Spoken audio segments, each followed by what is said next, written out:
You're tuned in to Cosmidelic Down with your host, poetry legend, philosopher, Mark Marcel. All right. We are plugged into the Cosmidelic Download, and I am with my guest, poet, extraordinaire, Grammy voting member, Danitra Tierra. And she has an album out, and it is called The Renaissance Resurrection. Mhm. And I really am impressed with your thought process with it, I should say. I like, poets have their styles and how they bring in their work.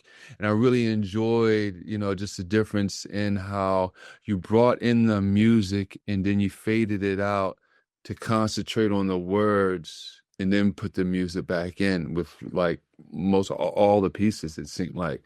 And where did you come up with that? What made you, because I really think that really makes the words pop, stand out. What was your inspiration? It really just was an idea that came to my mind. This is my debut album, Danitra Tierra, Renaissance Resurrection. So I didn't have anything to go by, for what I wanted to do, except for like, things I was thinking and hearing in my mind. And Right. basically, I feel like, right, like we're spoken word artists. So for me, I just, New Eurekan Cafe, right? Soy Zimbo, it's other things. Like we get the mic and we go, right? So I like it like little bookends is the way I thought of it, right? Right. The beginning of a story, right? And the end, an intro and an outro. So that way, it's just the words speak, but also I love creatively working with other people and artists. So to me, I also wanted them to have their time for their music to shine, whether it was the singers I worked with or the djembe drummer or the harpist or the violinist or the real ones. Like for all of them, I wanted them to have their moment with no voice and then me to have, the poetry and then to end it that way. So yeah, it just, that's what came to me. Yeah. Another voting member, his name is Omega Sparks. He was really wonderful. He's one of the people who wrote one of my recommendations, and he does rap and syncing and other things. He's really talented.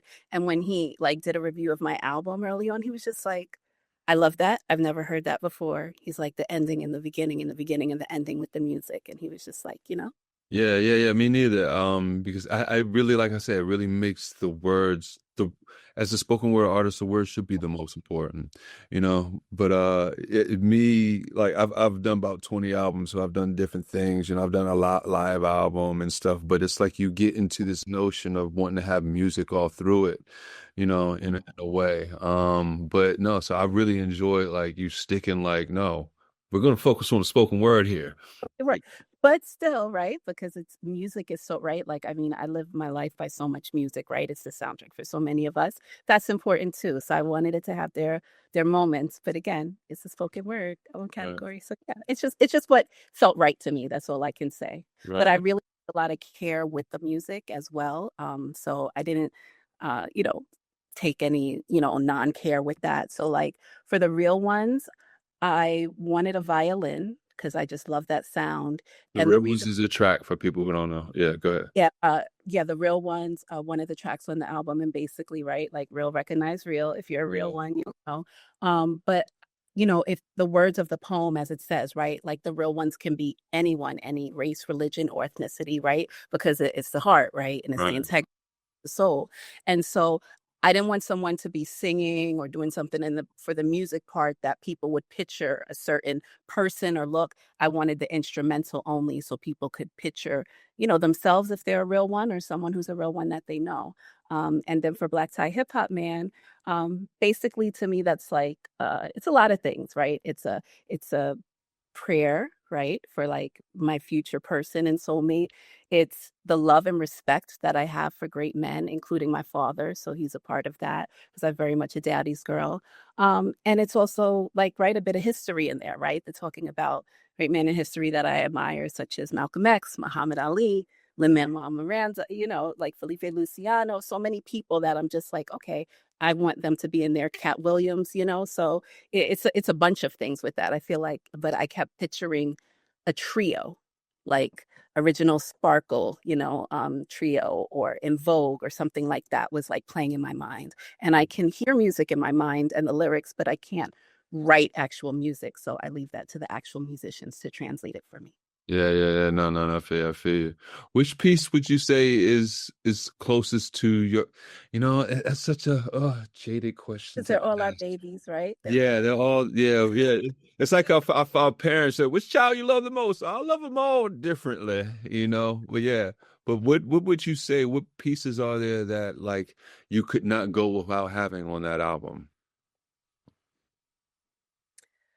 Ooh, it's hard All because of that's them. I know, babies, but right? I'll say no, but I will say this. I will say they all have a different thing. Like Love Haiku is the first poem that I wrote. That was a haiku when I was 11 years old.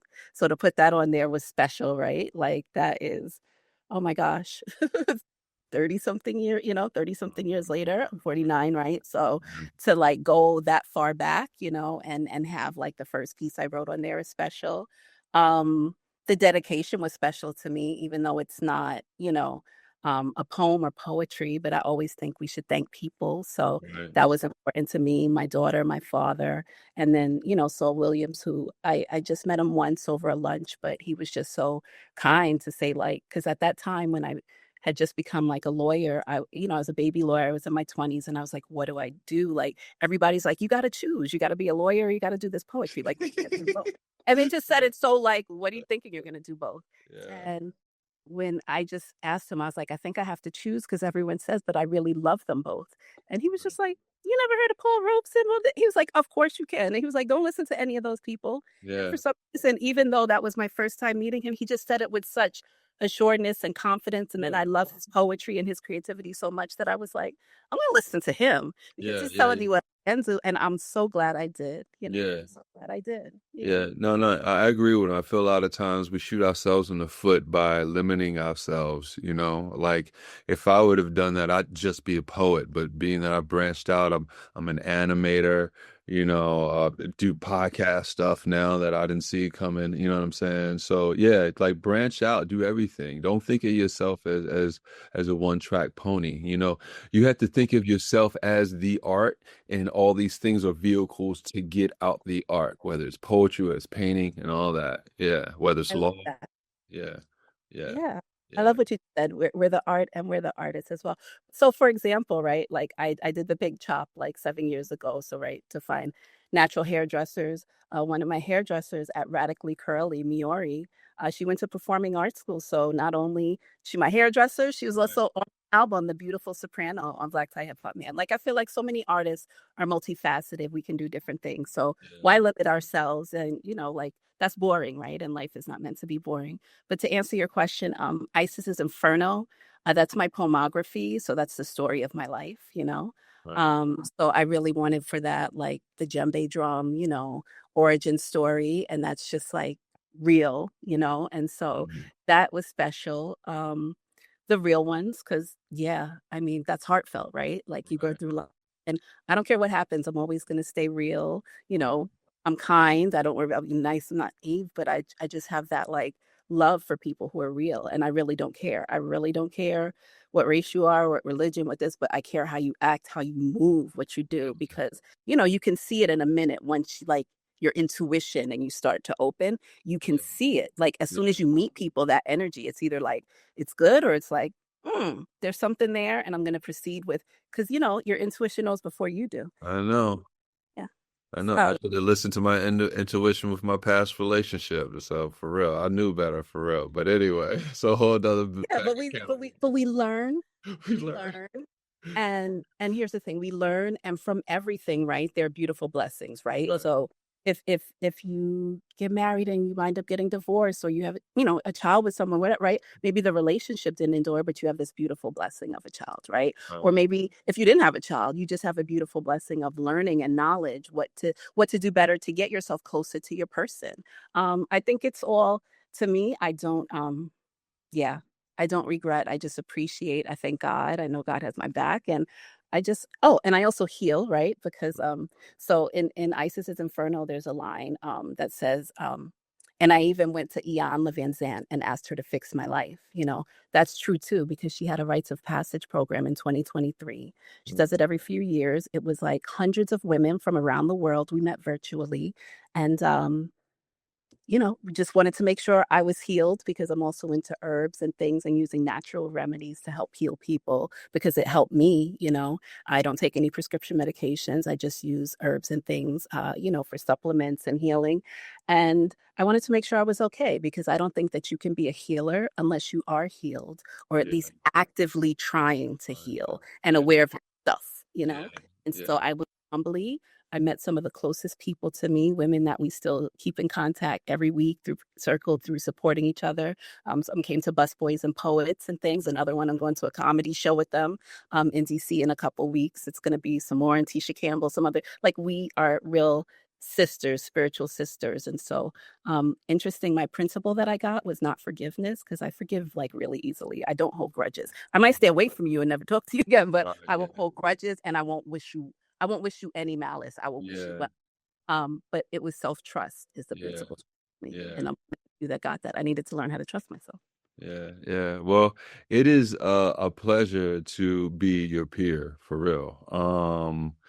I can see that your energy, your spirit is just perfect to be in the Recording Academy. I'm learning so much about it, and just the little things that I've been privy to seeing. Just joining. This is my first year. I believe this is your first year, This right? is your first It's year? my first year, like I was voting. gonna Yeah. say, how many years have you been doing this? I thought you could be like, okay. Yeah, yeah, yeah. This is your first year too, right? Yes, yes. Yeah. I'm learning so much. I'm enjoying it. I'm enjoying the process. It's like a frat. It's like a sorority, but without the hazing. Yeah. Yeah. So, real quick, just give me a little bit of your experience with the academy, real quick, that if you can. It's been amazing. I'm a new member, so basically, this is my first year doing everything with them. I've also really connected with Avita Colon and her wife. They've been warm, they've been gracious. She's been a voting member and spoken word category artist for, much longer than I have. So, I'm asking all the questions, right? Like, what do we do? What do we this? What do we that? And everyone and Omega Sparks, so my brother, he's just been very wonderful, like my creative brother, just really supporting. So I asked him too, what do I do? Are you gonna, all these things because I feel like this. So many people have put their heart and soul into their albums that I'm really determined just to make sure, right? I listen to everyone's. Yeah, me too. I write down bars from people's albums when I'm listening because I want to be able to tell them, like, I love this, I love that, I love Yeah. that. Like they know that I really listened, that I didn't just like skip through and it was good. Because yeah, people put their heart and souls into it, and I think it deserves a fair listen and a fair vote and all those things. And it's a responsibility. Like I take it seriously. Exactly. I was just thinking that the more I feel responsible for people's trust, I would say, their hope. Right. Right. Yeah, I just feel responsible. It's being in it has made me realize Mhm. now that I'm in it, Yes. I'm like, oh, let me take it more seriously than I thought I was. Mhm. You know what I'm saying? I kind of thought, but What now did you I'm in think going in? What did you think? it. I didn't have too many um it was maybe more selfish going in, honestly. But then when because I think, most people want to go in to win, I Mhm. guess. But when you go in and when you see other people's camaraderie and you see how open they are, it lowers your guards. Mhm. And it's like, you know what? Let me be on your level. Mhm. Let me meet you at your level. You're welcoming. You're like, hey, let me see. Like, Yeah. let me mirror what you're giving into the world. Mhm. Because I don't want to let you down. Yeah. You know what I'm saying? So it is honestly like I have a responsibility, and I know I wouldn't be able to sleep at night with Mhm. myself if or look in the mirror at myself, because it's one thing to lie to someone, it's another thing to lie to yourself. I can't live with lying to myself. Mhm. So no, but the people make me more inclined to meet them, you know, where their heart is pouring out, because I don't want to play with people's hearts and emotions, and I see what they're giving out. So yeah. No, and I agree with you. It feels good to sleep peacefully at night, right? Knowing that you're not doing people wrong, you're doing people well, and you're living your God-given gift too, right? Like Exactly. you're not wasting your creativity, because our creativity is such a gift and it's a blessing. Yeah. Um, and one thing I just want to say, like Renaissance Resurrection, it's a modern day homage to the Harlem Renaissance, because that's a period that I love. So many books about, right? Like I'm a nerd, I'm a blurred, I'm all those things. I love to read. I just came back from Dallas. I was performing at the Doc Bookshop in Fort Worth, spoken word, and I like brought all these books back in my suitcase. I'm like, can you ship other ones to me, please? Because Right, right, right. I love to read like instantly. But to me, that Renaissance period is needed now in these times more than ever. It's the creatives coming together, right? The intellectuals, the activists, the people who have the good hearts, like you said, right? Who do Yeah. things and move in a way that they can sleep well at night. So I'm doing a salon series, just like the salons that were held back in the Harlem Renaissance, where they got people together from those categories, and they just worked and thought and shared their art and creative ideas and made things better. So yeah, I'm doing a series of 3 starting next month, and I'm really excited about it. It's a sacred space.